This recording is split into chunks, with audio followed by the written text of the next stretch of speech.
দি অকণমান সহায় কৰক। আচলতে যথেষ্ট ভাগি গৈছে।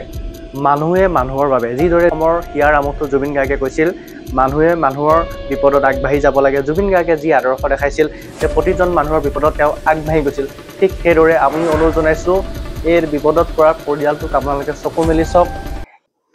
দেৰগাঁওদাৰী সমূহ দৰ্শকে স্বাগতম জনাইছোঁ। দেৰগাঁৱৰ এজন সাংস্কৃতিক কৰ্মী কুমিৰ হাজৰিকা। কুমিৰ হাজৰিকা সকলোৱে চিনি পায়। কুমিৰ হাজৰিকা শৰীৰৰ জটিল কৰ্কট ৰোগত আক্ৰান্ত হৈ আছে। আজি ৩-৪ মাহে তেওঁ মুম্বাইত চিকিৎসাধীন হৈ আছে। বিশেষকৈ কুমিৰ হাজৰিকা পৰিয়ালৰ মূল ব্যক্তি আছিল। তেওঁ ভৰসাতে পৰিয়ালটো এটা 4জনীয়া পৰিয়াল চলি আছিল।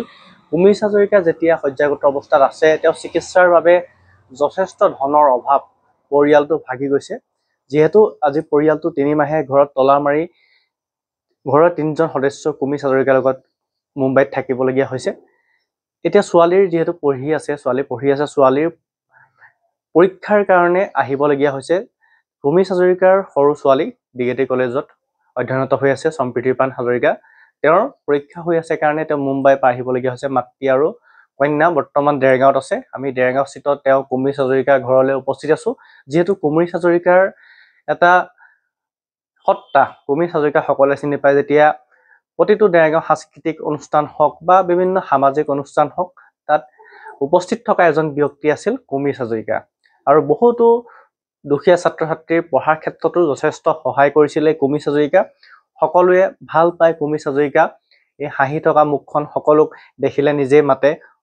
সৰুৰ লগত সৰু, ডাঙৰৰ লগত ডাঙৰ, এনেকুৱা এটা সম্পৰ্ক সৃষ্টি কৰিবলৈ সক্ষম হৈছিলে কুমিৰ হাজৰিকা। সেই হাঁহি থকা ব্যক্তিজন, সেই গান গাই থকা শিল্পীজন, গান ভাল পোৱা শিল্পীজন আজি 3 মাহে বিচনাত পৰি থাকিবলগীয়া এটা অৱস্থা হৈছে। মুম্বাইৰ এখন চিকিৎসালয়ত চিকিৎসাধীন হৈ আছে। তেওঁৰ ডাঙৰ পুত্ৰ সংগীতপ্ৰাণ হাজৰিকা তেখেতৰ লগত আছে। একমাত্ৰ পুত্ৰ তেওঁ আৰু দেউতাক, এটা সৰু ল'ৰা। সেই দেউতাকৰ চিকিৎসাৰ কাৰণে অকলশৰীয়া থাকিবলগীয়া হৈছে। বিশেষকৈ পৰিয়ালটোলৈ নামি আহিল এটা দুৰ্যোগ। যিহেতু কৰ্কট ৰোগৰ কাৰণে যথেষ্ট এটা ব্যয়বহুল চিকিৎসা, সকলোৱে কেঞ্চাৰ বুলি ক'লে গম পায়।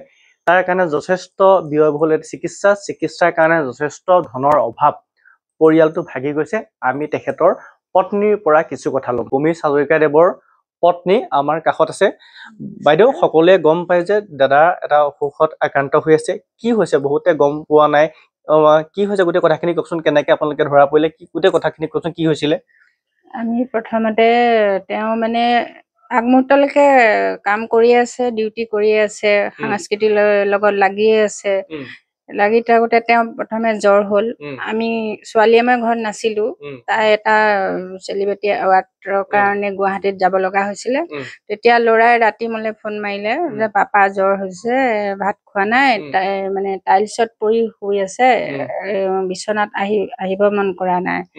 যেতিয়া মই ছোৱালী সেই সময়ত তাই ষ্টেজত এনাউন্স কৰিছে তাইৰ নাম, সেইটো সময়তে মই মানে কি হৈ গৈছোঁ মই ক'ব নোৱাৰোঁ। তথাপিতো ধৈৰ্য ধৰি মই সেইখিনি সামৰি সুতৰি 2:30মান বজাত আমি ৰুমলৈ আহি পিছদিনাখন 6টা বজাতে গুৱাহাটীৰ পৰা আহি পেলাই পাই তেওঁ যোৰহাটত লৈ গৈছোঁ AG নাৰ্ছিং হোমলৈ।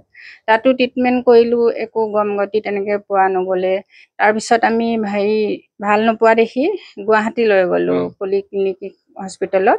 তাত ভৰ্তি কৰালোঁ। তাতো ভৰ্তি কৰাৰ পিছতো একো তেনেকৈ মানে ইনফেকশ্যন হৈছে বুলিহে কৈছিলে কিডনীৰ, তেনেকৈ ভাল ধৰণে গম পোৱা নাছিলোঁ আমি। তাৰপিছতে আমি মুম্বাইলৈ লৈ যোৱাটো সিদ্ধান্ত কৰিলোঁ। লৈ গ'লোঁ। আমাৰ হাতত যিখিনি মানে টকা পইচা আছিলে, সেইখিনি সাঁচতীয়া আছিলে, সেইখিনিকে লৈ মেলি ছোৱালীৰ ইয়াতে ল'ৰা ছোৱালীহালৰ সাহসতে ময়ো গৈ তাত মানে এতিয়া গুৱাহাটীৰ পৰা মুম্বাই লৈ গৈ মুম্বাই টাটা মেমৰিয়েল হস্পিটেলত খাৰঘৰত এডমিট কৰি ট্ৰিটমেণ্ট চলি থকা হৈছে। কিন্তু তাতো আমাৰ বহুত মানে যথেষ্টখিনি পইচাৰ আমাৰ খৰচ হৈছে, হৈ গৈছে। এতিয়া আমাৰ হাতত মানে সাঁচতীয়া পইচা বুলিবলৈ তেনেকৈ নাই, অভাৱ হৈ আহিছে। তেখেতৰ মানে কিডনীৰ কেঞ্চাৰে হৈছে। এইটো ট্ৰিটমেণ্ট কৰি আছে। ফাৰ্ষ্ট কেমোটো দিছিলে। ফাৰ্ষ্ট 4টা চাৰ্কল দিয়াৰ পিছত তেওঁ 21 দিনৰ মূৰত আকৌ ছেকেণ্ড কেমোটো দিয়াৰ কথা আছিলে, কিন্তু তেওঁ ইনফেকশ্যন বহুত ওলাই গ'ল, মানে টেষ্টে কৰি থাকে, টেষ্ট কৰাৰ পিছত ইটো টেষ্ট সিটো টেষ্ট কৰি থাকে, কিন্তু তেতিয়া ফাৰ্ষ্ট টেষ্ট কৰোঁতেনে লাঞ্চত আহিলে, লাঞ্চৰ পৰা আকৌ অলপ ভাল হৈছিলে, আকৌ লিভাৰত আহিলে, লিভাৰৰ পৰা এতিয়া আকৌ মানে টেষ্ট কৰোঁতে ব্লাড টেষ্ট এইবিলাক কৰি থাকোঁতে আকৌ মানে আলচাৰ হৈছে বুলি সি কৈছে। সেইকাৰণে গেষ্ট্ৰিক বুলি কৈ দিয়া নাই, আলচাৰ বুলিয়ে কৈছে, কি নাজানিম তেখেতসকলে জানে, কেঞ্চাৰটো হয় আৰু এতিয়া সেইকাৰণে তেওঁক এতিয়া টেবলেটৰ যোগেদি মানে কেমোটো দিছে। তেওঁ বহুত দুৰ্বল হৈ আছে। ইয়াত মানে প্ৰথম বেমাৰটো মানে থাইৰয়ড বুলি কৈ মানে তেওঁ ইয়াত বহুত মেডিচিন ইউজ কৰিলে। সেই মেডিচিনখিনি ইউজ কৰোঁতে তেওঁ বহুত মানে ৱেটটো কমি গ'ল আৰু দুৰ্বল হৈ গৈছিলে। না, তেওঁৱে গম নাপায়, তেওঁ নিজেই গম নাপায় যে কি হৈছে।